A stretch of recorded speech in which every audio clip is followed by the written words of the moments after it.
कि special cell ने हिजबुल मुजाहिदीन के एक आतंकी जिसका नाम जावेद अहमद मट्टू है उसे गिरफ्तार किया है।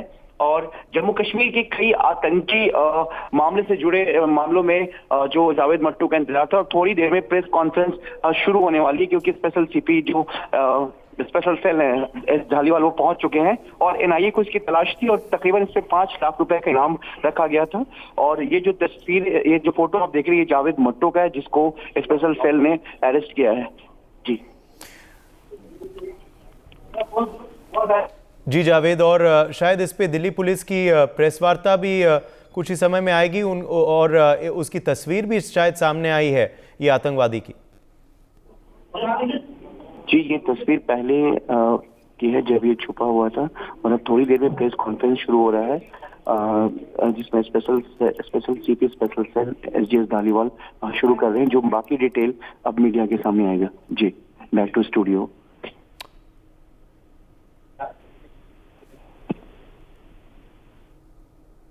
जी जावेद, बहुत बहुत शुक्रिया हमारे संग जुड़ने के लिए।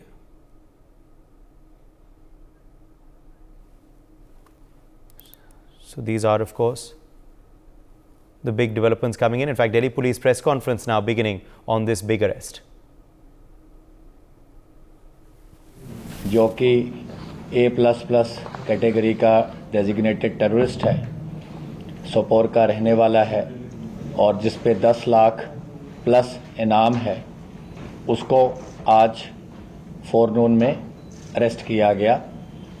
ये काफ़ी लंबे अरसे से स्पेशल सेल और सेंट्रल एजेंसीज की आपस की कोऑर्डिनेशन इसमें लगातार चल रही थी, और जैसा कि स्पेशल सेल का मैंडेट है, तो आगे की जो रिपब्लिक डे का भी ऑनकमिंग इवेंट है, उसके मद्देनज़र एक एक्स्ट्रा सेंसिटिविटी, एक एक्स्ट्रा अलर्ट की डायमेंशन जो थी वो बरकरार किए हुए थी, जिसके फलस्वरूप आज ये एक मेजर जो कैच है, मेजर ब्रेक थ्रू है, उसको अंजाम दिया गया। पकड़ने पे उसके पोजेशन से एक pistol along with extra magazine और एक चोरी की हुई गाड़ी मिली है। अभी क्योंकि कुछ घंटे ही हुए हैं, अभी पुलिस कस्टडी रिमांड लेने के बाद आगे फर्दर कार्रवाई अंजाम में लाई जाएगी।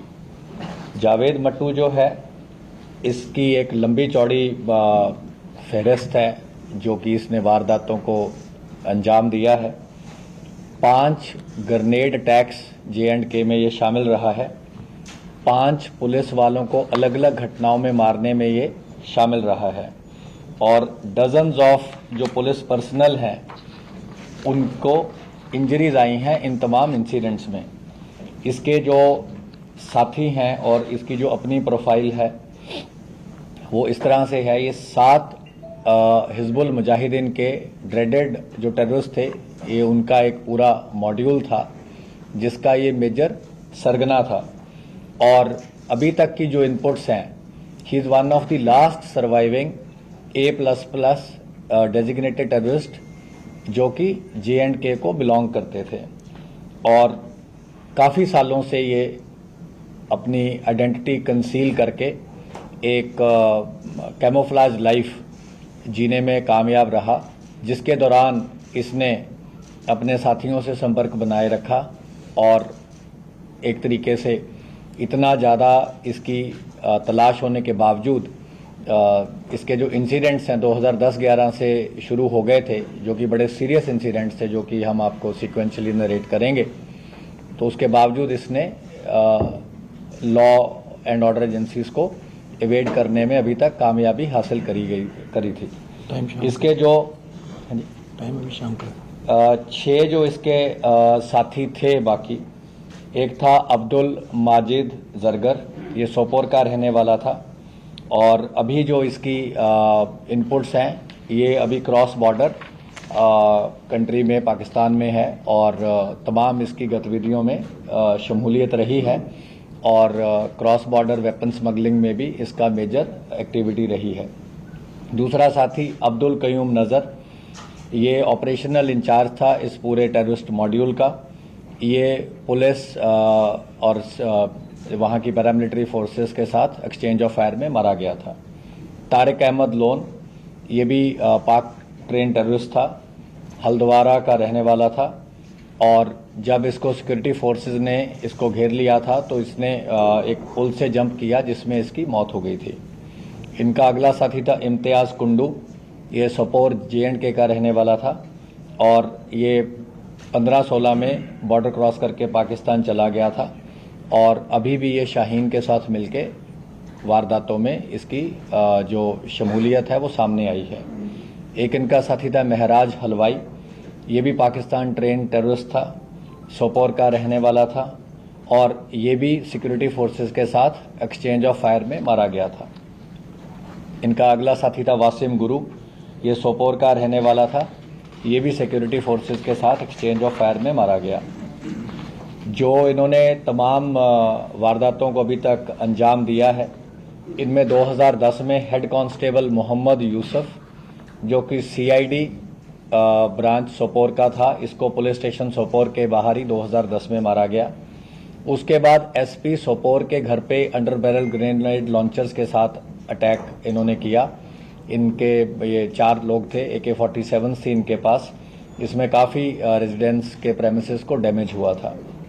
उसके बाद 2 CRPF के जवान पट्टन में मारे, उनके जो सर्विस वेपन्स थे वो भी छीन लिए गए।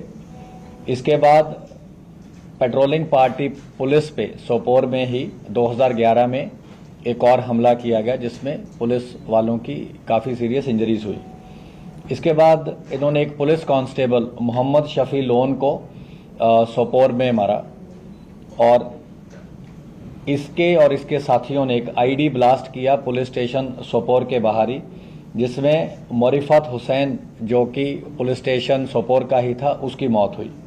इसके बाद इन्होंने एक ग्रेनेड अटैक किया पुलिस स्टेशन सोपोर पे, उसमें इसके साथी इशफाक काना और सालिम बेग शामिल थे।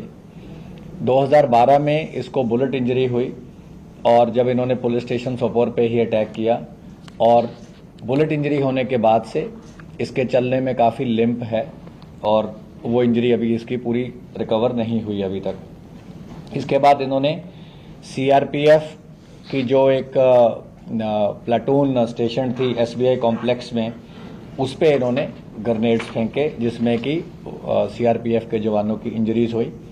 इसके बाद इन्होंने एक BSNL का ऑफिस था सोपोर में, उस पे भी ग्रेनेड फेंके और रिसेंट इन्होंने उसके जो लास्ट इनका इंसिडेंट था चनखन चौक में सोपोर में इन्होंने फिर ग्रेनेड अटैक किया। तो इस तरीके से इसकी एक लंबी चौड़ी टेरर इंसिडेंट्स में इन्वॉल्वमेंट रही है और स्पेशल सेल का in association with central agencies ये बड़ा मेजर कैच है, जिससे कि राजधानी और इसके एरियाज़ को और महफूज रखने में मदद मिलेगी। टाइम चेंज कर दे, शाम को नहीं कोई दिक्कत। NIA का हमें नहीं पता है, लेकिन J&K पुलिस द्वारा वांटेड था और काफ़ी सारी इसकी जो सेंट्रल एजेंसीज हैं उसमें इनका रोल पूरी तरह। हाइड आउट यहाँ नहीं था, ये अभी कुछ डिटेल्स हम आपको पुलिस कस्टडी जब एग्जॉस्ट हो जाएगी उसके बाद शेयर करेंगे।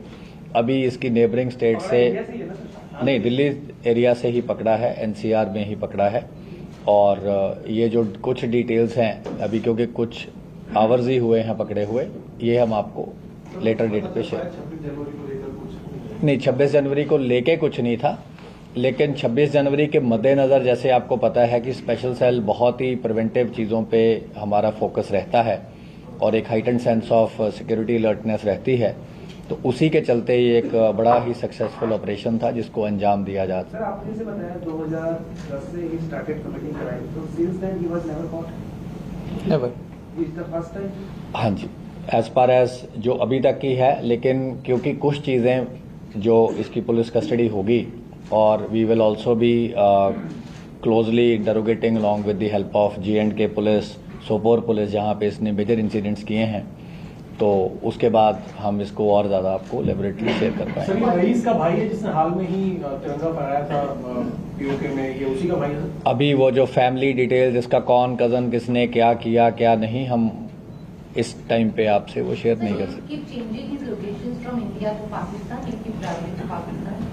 ये जो एग्जैक्ट मूवमेंट पैटर्न है जो आपसे शेयर कर सके वो भी हम लेटर ऑन शेयर करेंगे। सर एनसीआर में कहां से पकड़ा गया है और क्या यहाँ पर कुछ और भी इसके साथी थे? कोई मकसद अभी इसकी मूवमेंट थी निजामुद्दीन एरिया डीएनडी के पास से इसको पकड़ा गया, लेकिन अभी जो प्रिलिमिनरी इंटरोगेशन है जो हम आपसे शेयर कर सकते हैं वो ये है कि ये रिसेंटली ही इस साइड आया था, उससे पहले ये काफ़ी और एरियाज में अंडर कवर रहा है। सर क्या प्लानिंग रही है? सर मोटिव क्या था यहाँ रहने का, रुकने का, क्या मोटिव? एनसीआर डीएनडी आपने बोला भी? हाँ जी, ये डीएनडी मोटिवेशन वगैरह अभी it is too early to say, लेकिन अभी तो इसका मेन तो ये था कि 2010, 11, 12 में इसने तमाम इंसिडेंट किए, डेजिग्नेटेड टेररिस्ट है और इतना इनाम है इस पे। एंड जैसा कि आपको बताया कि is the one of the last members जो कि अभी J&K के नेटिव जिन पे इतना इनाम है और जिनकी डेजिग्नेशन है उसमें है, तो अभी तो ये अपने आप को बड़े लो प्रोफाइल तरीके से रह के अपनी जो सारे इसके मंसूबे थे उनको अंजाम देने की कोशिश कर रहा था, लेकिन इससे ज़्यादा हम आपको नहीं बता सकते। अभी तक हमारा जो कोई एक्टिव केस है उसमें हमें कोई ऐसा सामने नहीं आया, लेकिन again it is not definitive.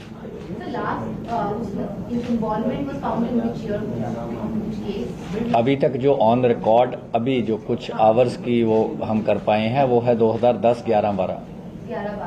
Sir Nizamuddin क्या करने आया था? ये निजामुद्दीन से पकड़ा गया? अभी मूवमेंट इसकी उधर हुई थी क्योंकि ये लगातार अपने ठिकाने बदलता रहा है, अलग अलग जगह पे इसने अपनी मूवमेंट रखी है, तो वो एग्जैक्ट कौन से दिन आया कौन से दिन नहीं आया ये हम आपसे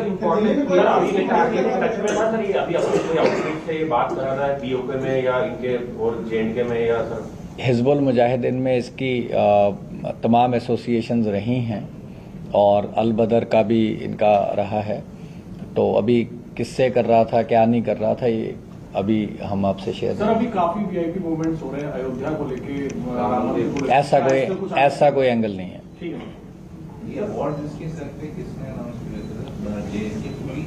प्राइमरीली J&K पुलिस। कोई और इसको मदद कर रहा हो या कहीं पे जो रहा हो? अभी तक कोई सामने नहीं आया। सर ये पीओके गया था? सर पीओके गया था? एक बार इसने बताई है मूवमेंट, बट अभी हमें वो वेरीफाई करनी है। जम्मू कश्मीर के बाद कई साल हो गए, तो कहाँ था ये? मतलब कुछ तो पता चला होगा कि भाई कहाँ भी था? और 2012 से क्वाइट क्यों हो गया था सर? क्वाइट इसलिए हो गया था, एक तो इसको गोली लग गई थी, गोली लगने से इसको डेबिलिटेट हो गया, लिम्प आ गया, तो उतना एक्टिवली जैसे ये पहले खुद जाता था, ग्रेनेड लॉन्चर लेके चले गए, AK-47 लेके चले गए, ग्रेनेड ब्लास्ट किए, और उसके बाद वहाँ भी सिक्योरिटी फोर्सेस का जो पीछे आई थिंक एक्टिविटी रही है उससे काफ़ी प्रेशर रहा है ऐसे एलिमेंट्स पे, तो उस कारण से ये काफ़ी ऐसे लोग हैं जो कि अपना बचने के लिए लो प्रोफाइल मेंटेन किए हैं या एक्टिवली उन वारदातों में शामिल नहीं हो रहे हैं जिनमें वो पहले शामिल होते थे। Thank you. For more such videos, subscribe to the NewsX YouTube channel, hit the bell icon.